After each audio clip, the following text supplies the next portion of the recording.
அனைவருக்கும் வணக்கம். உங்களோடு இணைவது நான் உங்கள் இறை உணர்வு. இன்றைய பதிவுல சைவ புலவர்கள் என்னும் பொருண்மையில அருணகிரிநாதர் பற்றிய பதிவை தான் காணொளியா பார்க்க இருக்கின்றோம். இவர் பிறந்த ஊர் திருவண்ணாமலை. காலம் கிபி 15ஆம் நூற்றாண்டு. கிபி 14ஆம் நூற்றாண்டினுடைய இறுதியும் 15ஆம் நூற்றாண்டினுடைய தொடக்கமும் இருக்கிறதுனால 15ஆம் நூற்றாண்டைச் சேர்ந்தவர் அப்படின்னு பதிவுகள் மூலியமா நம்ம தெரிஞ்சுக்க முடியுது. இவருடைய மரபு செங்குந்தர் மரபு. மொழி புலமை, தமிழ் மொழியும் வடமொழியும் நன்கு தெரிந்தவர். தந்தை திரு வெங்கட்டார், தாயாரினுடைய பெயர் முத்தம்மை. இவருக்கு வழங்கக்கூடிய வேறு பெயர் அப்படின்னு பார்க்குறப்போ முருக நாயனார் அப்படின்ற சொல்லால அருணகிரிநாதரை அழைக்கிறாங்க. ஏன் அப்படின்னா முருகனுடைய புகழை மட்டும் பாடக்கூடிய பல்வேறு நூல்களை இவர் பாடி இருக்கிறதுனால முருகநாயனார் அப்படின்ற சொல்லால அழைக்கக்கூடிய ஒரு பாங்க நம்மளால பார்க்க முடியுது. இவருடைய வரலாறு நம்ம கொஞ்சம் தெரிஞ்சுக்கணும். இவரை பற்றி அந்த வரலாற்று கதைகள் வெவ்வேறு விதமா புனையப்பட்டிருக்கு. ஆனா இருந்தாலும் இவர் பற்றிய ஒரு அடிப்படையான கருத்தை இந்த இடத்துல நம்ம தெரிஞ்சுக்கிற வேண்டிய ஒரு சூழல் இருக்கும். இவர் பிறந்த கொஞ்ச நாட்கள்லயே அவருடைய தந்தை இறந்துடுறாரு. அதுக்கப்புறம் தன்னுடைய சகோதரியினுடைய அரவணைப்புல அருணகிரிநாதர் வளர ஆரம்பிக்கிறாரு. சின்ன வயதிலேயே பாத்தீங்கன்னா அக்காவினுடைய அந்த செல்லம் கொடுத்து அவங்கள வளர்த்துட்டு வராங்க அருணகிரிநாதரை. அதனால அருணகிரி பாத்தீங்கன்னா இளமையிலேயே அந்த சின்ன பருவத்திலேயே நல்லா கல்வி கற்று தமிழ்ல இருக்கக்கூடிய இலக்கிய இலக்கணங்களை கற்று தேர்ச்சி பெறாரு. திருமண வயது வரும்போது திருமணமும் அவங்களுக்கு நடத்தி வைக்கிறாங்க அவங்களுடைய அக்கா. ஆனா அந்த இளமை பருவத்துல தீய பழக்கங்கள் பால் ஈர்க்கப்படுறாரு. அதனால அவருடைய அந்த இளமை காலம் ரொம்ப ஒரு மோசமான வாழ்க்கையா இருக்கு. எப்போதுமே அவங்களுடைய அந்த சகோதரி தன்னுடைய சம்பாதித்த பணத்தெல்லாம் கொடுத்து அவனை எப்பொழுதுமே சந்தோஷமா வச்சுக்கணும் அப்படின்ற தன்மையிலே இருந்திருக்காங்க. அதனால தான் சம்பாதிக்கக்கூடிய அனைத்து பணத்தையுமே அருணகிரிநாதருக்கு கொடுத்து செலவு பண்ணியிருக்காங்க, கொடுத்து உதவி இருக்காங்க. அதனால எந்த நேரமும் காமத்திலேயே மூழ்கி திளைத்ததுனால தன்னுடைய சொத்து அனைத்தையும் இழந்துடுறாரு. அது மட்டும் இல்லாம ஒரு பெரிய நோய்க்கும் ஆட்படுறாரு. தன்னுடைய தீய செயல்களால ஏற்பட்ட அந்த விளைவு காரணமா தன்னுடைய குடும்பத்தையே உருகுலைச்சிடுறாரு. அதுக்கப்புறம் அந்த தன்னுடைய அந்த தீய பழக்கத்தை எண்ணி அவரே வெக்கப்பட்டு வீட்டை விட்டு வெளியேறி போயிடுறாரு. அப்ப தன்னுடைய கால் போன போக்குல அவரு அப்படி நடந்துட்டு போறாரு. அப்போதான் ஒரு பெரியவர் அருணகிரியாதர் பார்த்து குன்றுதோறாடும் குமர கடவுளை பற்றி சொல்லி அந்த 6 எழுத்து மந்திரம், அதாவது சரவண பவ அப்படின்னு சொல்லக்கூடிய 6 எழுத்து மந்திரத்தையும் அதனுடைய உட்பொருளையும் அதனுடைய தத்துவத்தையும் விளக்கி குமரனை போற்றி பெருவாழ்வு வாழச் சொல்லி ஆசீர்வாதம் செய்யறாரு. அப்ப குழப்பத்திலையும் கவலையிலையும் சரி நான் என்ன செய்யறதுன்னே தெரியாம அருணகிரிநாதருக்கு கடைசியா ஒரு முடிவுக்கு வராரு. அந்த முடிவுக்கு என்ன பண்றாரு அப்படின்னா திருவண்ணாமலை கோபுரத்தின் மேலே ஏறி அங்கிருந்து கீழே குதித்து தன்னுடைய உயிரை மாய்ச்சிக்கலாம் அப்படின்னு முடிவு பண்றாரு. அப்ப கீழே குதிக்கும் போது இரு கரங்கள் அவரை தாங்கி பிடிக்குது.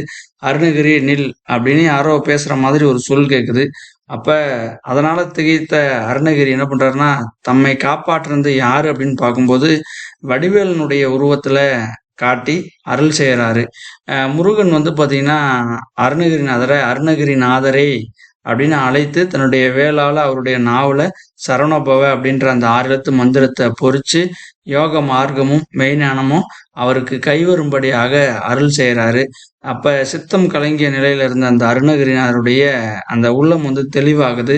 அப்புறமா தான் முருகப்பெருமானுடைய அருளால தன்னுடைய தொழுநோயெல்லாம் குணப்படுத்துறாரு. அப்புறம் சீர்திருத்தம், பக்தியினுடைய பாதை, இது எல்லாத்தையுமே அந்த முருகனுடைய அருளால அருணகிரியாருக்கு கிடைக்குது.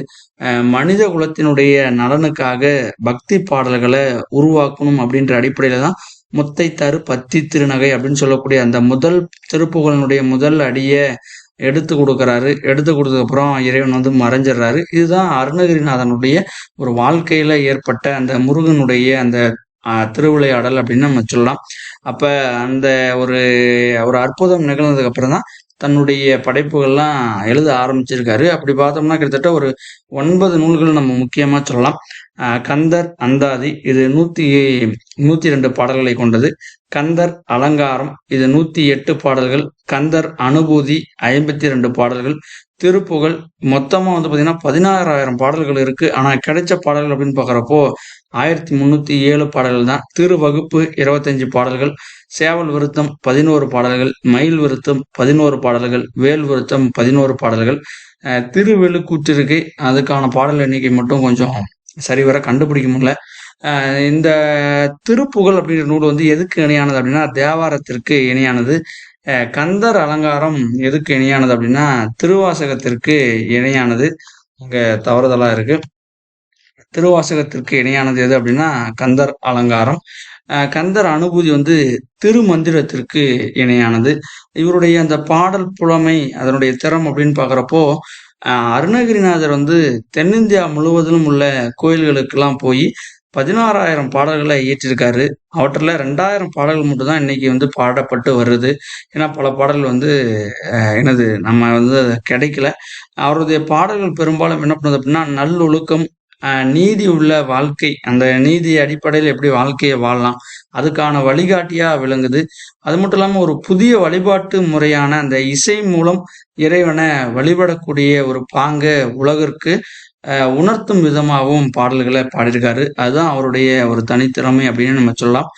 அவரை பத்தி ஒரு பொதுவான குறிப்புகள் அப்படின்னு பாக்குறப்போ 1964ஆம் ஆண்டுல அருணகிரிநாதர் அப்படின்ற ஒரு தமிழ் திரைப்படம் வெளிவந்திருக்கு. இவர் வந்து இலங்கையில யாழ்ப்பாணம், கதிர்காமம், திருகோணமலை, கந்தவனம் இது மாதிரியான அந்த இடங்கள்ல இருக்கக்கூடிய அந்த தலங்களை பத்திலாம் பாடியிருக்காரு. வில்லிபுத்தூரார் என்பவருடன் அருணகிரிநாதர் வந்து வாதம் செய்து அந்த வாதத்துல வெற்றி பெறாரு. அதுக்கப்புறமா வில்லிபுத்தூரார் தான் செஞ்ச அந்த தவறை மன்னிக்கும்படி கேட்கிறாரு. இப்ப அந்த மன்னிச்சதுனால என்ன பண்றாரு அப்படின்னா கருணைக்கு அருணகிரி அப்படின்ற ஒரு பழமொழியும் சொல்றாங்க. அது மட்டும் இல்லாம பிரபுட தேவராயனுடைய காலத்துல வாழ்ந்தவர் தான் அந்த அருணகிரிநாதர்.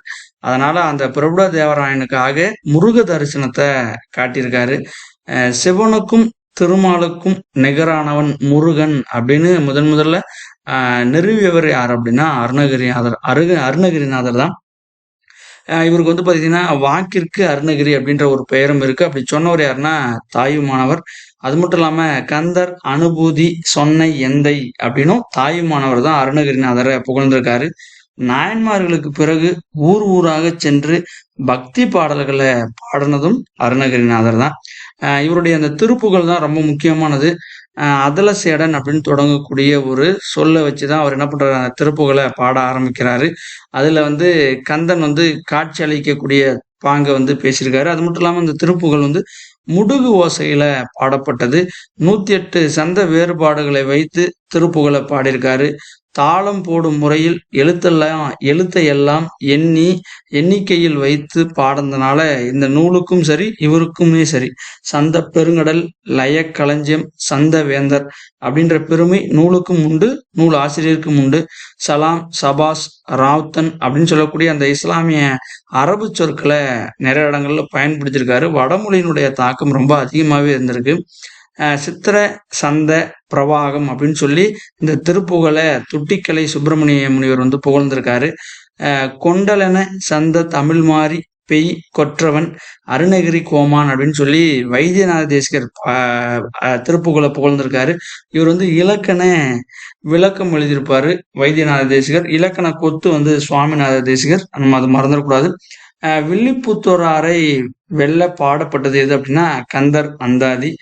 அதிகமா பழனி திருத்தலத்தை பத்தி திருத்தலம் வந்து திருப்புகழ்ல பாடப்பட்டிருக்கு.